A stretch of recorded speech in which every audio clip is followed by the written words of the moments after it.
హుజరాబాద్ నియోజకవర్గ పరిధిలోని దళిత బంధురాని రెండో విడత వారి కోసం హుజరాబాద్ కాంగ్రెస్ పార్టీ నియోజకవర్గ ఇన్ఛార్జ్ ప్రణబ్ బాబుతో పాటు మంత్రి పొన్నం ప్రభాకర్ ప్రత్యేక దృష్టి సాధించి ముఖ్యమంత్రికి విన్నవించారు. ఈ విషయంపై సానుకూలంగా స్పందించిన ముఖ్యమంత్రి దళిత బంధు రెండో విడత నిధుల మంజూరీకి అవసరమైన చర్యలు తీసుకోవాలని ఉత్తర్వులు జారీ చేయడం పట్ల దళిత సంఘాల నాయకులు అంబేద్కర్తో పాటు ముఖ్యమంత్రి రేవంత్ రెడ్డి, బట్టి విక్రమార్క, మంత్రి పొన్నం ప్రభాకర్, ప్రణబ్ బాబు చిత్రపటాలకు పాలాభిషేకం చేశారు.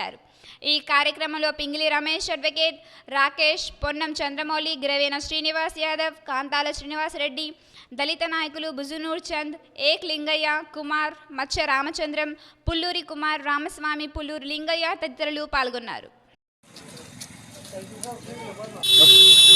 చెప్పండి.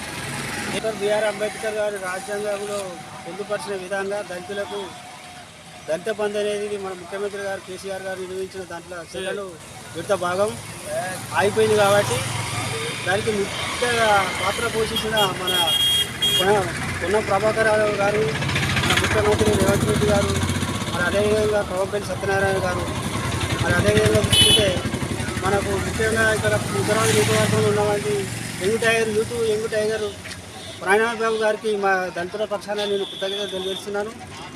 మాకు దళిత బంధు అనేది రెండో విడత రావడం కారణం మన ప్రణబ్ బాబు గారు. కాబట్టి ఆయన చిత్రపటానికి ఇలా మనం పాలాభిషేకం చేయడం జరిగింది కొరపల్లి గ్రామం తరఫున.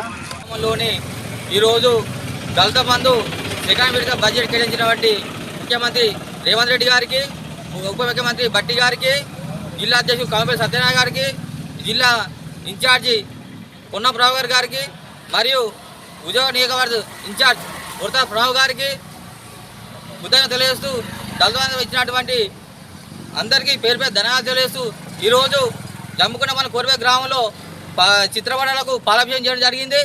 అలాగే